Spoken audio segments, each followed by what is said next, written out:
Hi, in this video, we're going to introduce the idea of 2D array.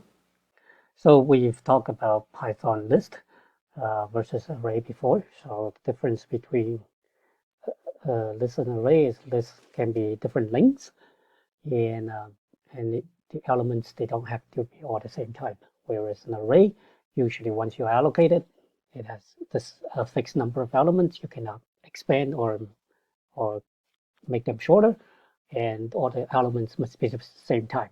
Now, regardless of the difference, we've only talked about list or array in their one-dimensional form, meaning that, when we talk about, say, list, we always talk about just a list of, say, numbers or strings and things like that. Now, however, there are a lot of data that cannot be easily, or it's impossible to represent kind of in just a one-dimensional list. So that's what we're going to talk about today, data that are inherently of higher dimension.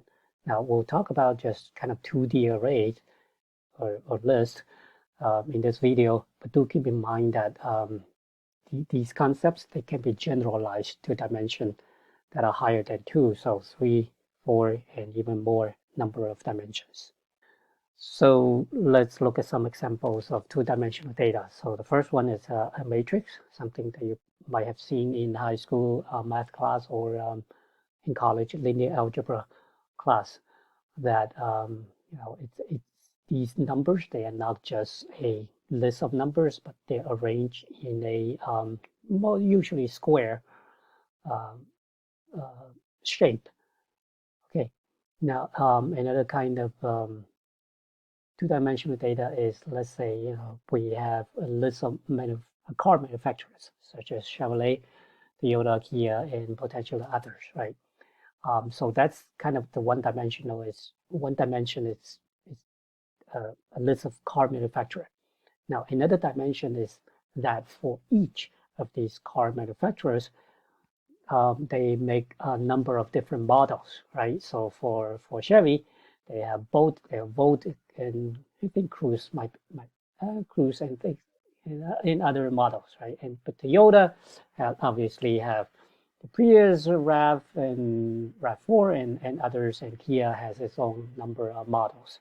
So this is kind of another um, it's another example of two-dimensional data, because again, one dimension is just the car manufacturer, the other dimension is the models for each of the manufacturers.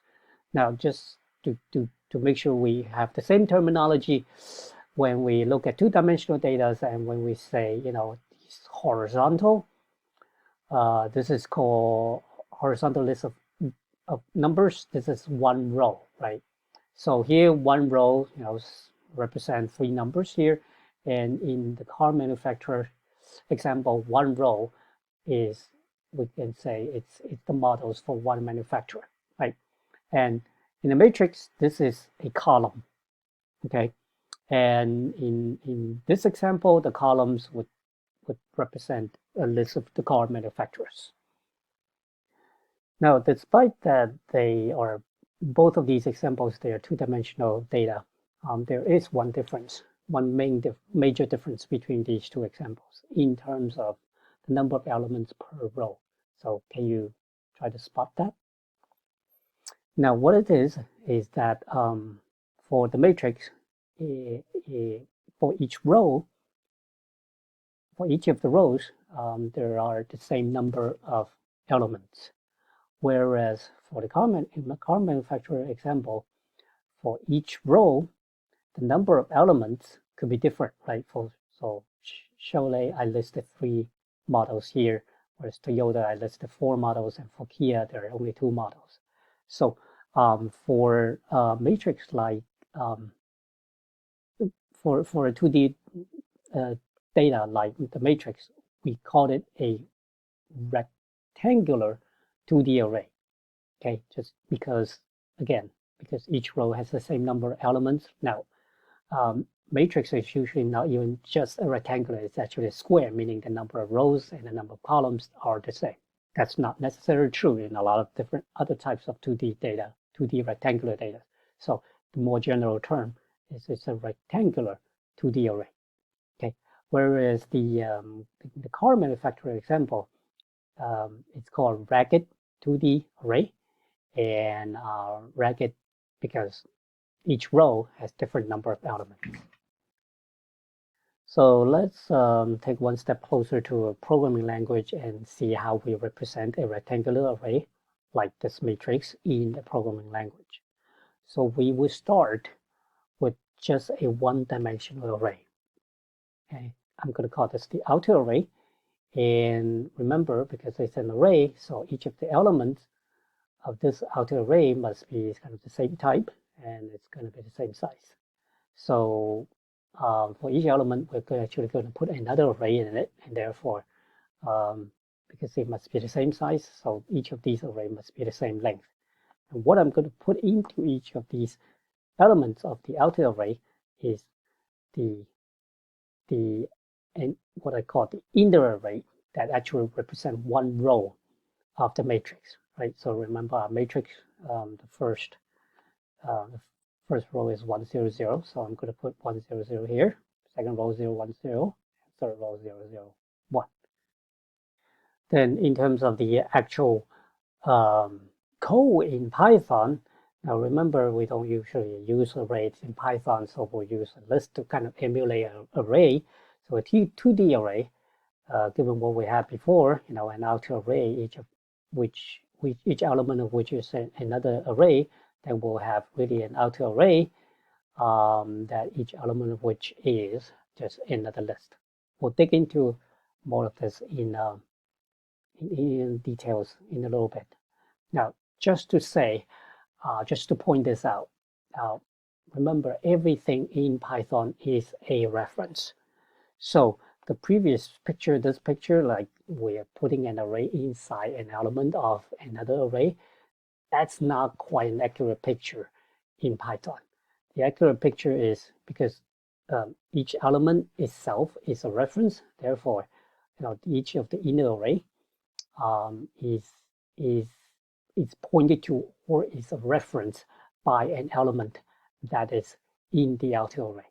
Okay, so this is the more accurate picture in Python, whereas this one could be a picture in other languages like C++. Right, what about the ragged array? For the ragged array, can we do something like this? Can we just use an array of arrays of like car models? Well, as it turns out, there's a problem with this. That remember, this outer array, each element must be the same type and the same size. Now they are the same type because each of the inner array, it is just another array. However, it doesn't meet the requirement that it is the same size, right? Because this array has 3 elements, this has 4, and this has 2. So we cannot really do this. So what we actually have to do is that instead of storing the inner array as an element of the outer array, then the outer array really can only store a reference to the inner array. Now, how that solves our problem is that now the outer array, each element, because each one is just a reference, they are all the same size.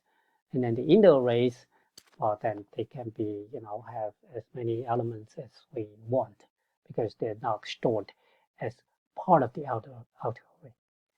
Now in Python, because of what we just said, that everything is already a reference. So whether a 2D array is ragged or Python or rectangular, there's really no difference between the storage model for them. So a